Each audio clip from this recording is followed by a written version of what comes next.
Hey, what is up, mortals? Welcome to part 4 season 3 of What If Deku Was a Nomu. I just wanted to greet you guys by just saying, sit back and relax, you're in for a treat. So, we begin. Izuku woke up with a jolt, confused and in pain. Wires of undisclosed purpose running down his left arm and others connected to his gut. He was in a large sterile room with a minigun aiming at him from the ceiling. There was a buzz of an intercom that was followed with heavy slams of locks coming undone. From a door in a corner his mother stepped into view. Izuku. The two stared at each other for what felt like a lifetime. It had been so long since the two had seen one another. Izuku tried to get up, but the combination of injuries and drugs caused him to fall back to his bed. Inko ran to his side and held him gently. "Mom," Izuku said with a shaky, no longer distorted voice and scratchy throat. It was a strange feeling, missing someone without remembering everything you knew about them. But he welcomed and needed it. It was love. Unconditional and blissful. "I'm sorry, I didn't come home." "Shush," she whispered gently. "It's okay now.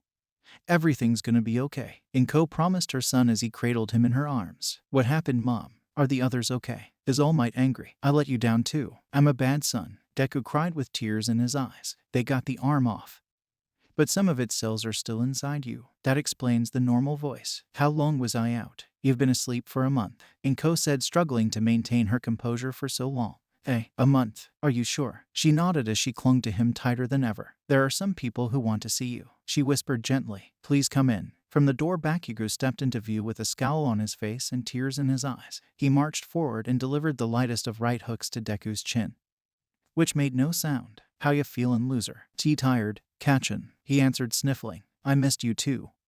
Kachin. Rare was the emotional expression besides rage from the blonde teen.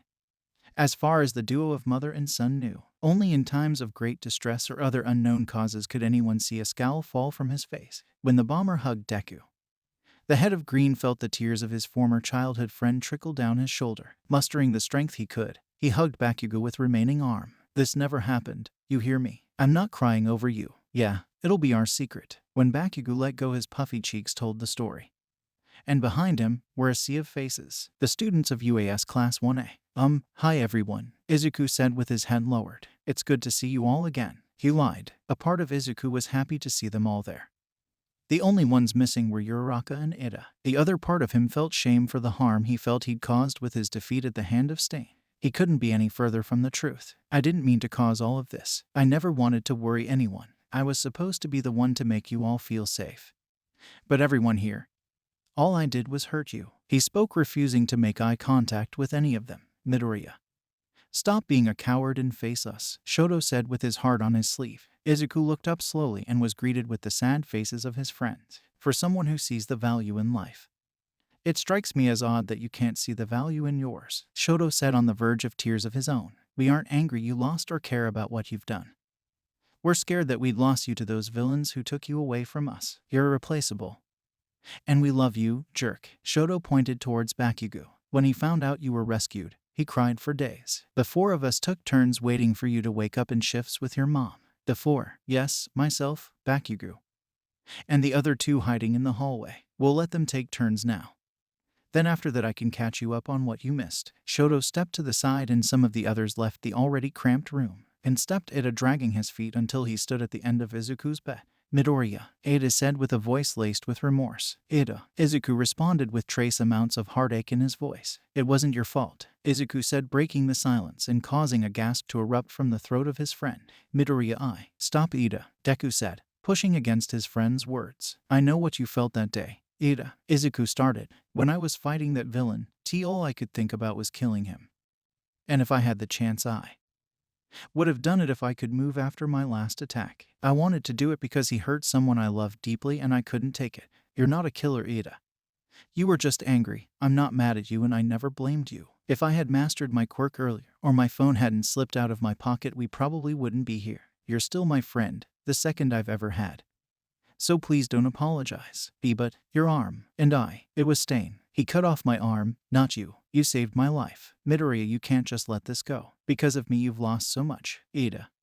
An arm is a small price to pay to save a life." Tenya fell to his knees, unable to support himself under his own strength as he broke down. Bakugo ignored him. "Hey, the person that villain hurt, it was Round Face, wasn't it?" the blonde said, already knowing the answer. "Yeah, good. You heard him, Round Face. He loves you too.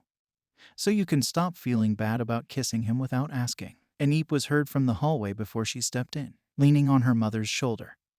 She smiled at Izuku and the teen's world froze. In another location, the area's aura was far colder. In a standoff, Dabai and Shigaraki were in the midst of establishing control over the league. Both were secluded in an abandoned junkyard. So you're turning against me too, eh? Why? Not good enough for you. Yeah. Then I heard something from a couple birdies I fried earlier. Turns out there's a doctor who can give me the keys to jumpstart my plan. Since you can't seem to cook up a decent plan, I figure why not get rid of you.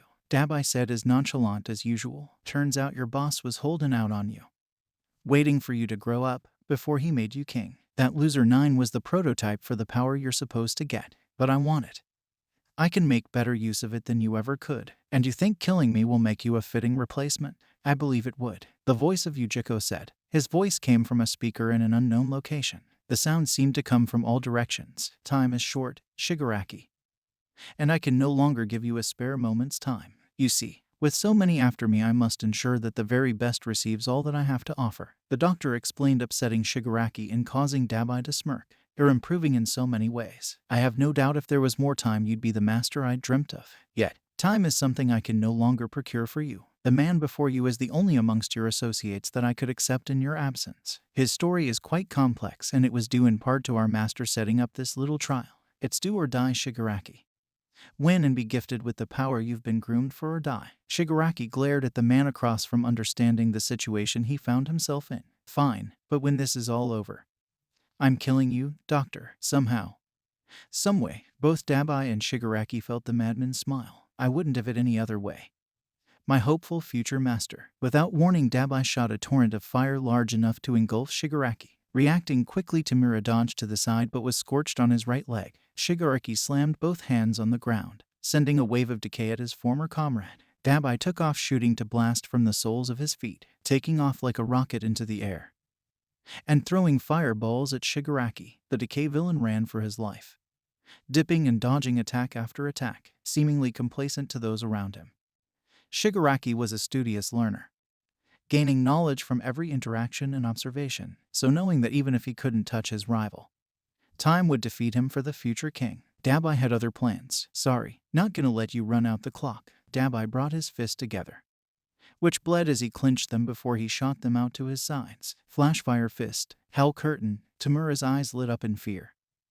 Realization crept up in his mind. It made sense. Dabai's powerful fire-based quirk. Why he wanted to kill that UA brat. It was in the name of vengeance. Tamura knew that Dabai's flames were hot enough to melt through steel. Yet he had to try to do something. Spotted a car door that had been discarded on the ground. He ran to and raised it in time. The cruel brilliance of Dabai's blue flame was all any could see. Even with eyes shut, the resulting blast was enough to incinerate wood, emulsify rubber and plaster and melt steel. In the end, both young adults lay on their backs, shaken but focused. They glared at each other before throwing themselves at one another with all they had. After the scrap, a body crumbled to the ground as ashes, while the other caught his breath as he narrowly dodged death. Goodbye, Tamura. You were a good boy. A shame you lacked the SRR period you needed. Now that leaves you. You seem to be in a bit of a bind. I'll send some of my children to retrieve. I hope that when I'm done with you, you'll be able to rule over the shadows proper. Dabai-kun, don't stress about it, old man. I'm the kind of guy that doesn't have a lack of vision. I always keep an eye towards the future. We shall see. You've shown vision and ingenuity, but in the end I can only wait for the results. Don't disappoint me, child. As if I could. Now get me out of here. A black figure came out of a black warm hole and gingerly picked up Dabai and carried him to the good doctor. Elsewhere, a crimson-dressed man was busy dealing with two annoying children. Toga and Spinner had attached themselves to the former hero killer's side. Why are you fools so insistent on following me everywhere I go? Because we are your disciples, Stain-sensei, Spinner said with a frantically nodding Toga by his side. We wish to help you in the improvement of this broken society. Annoying.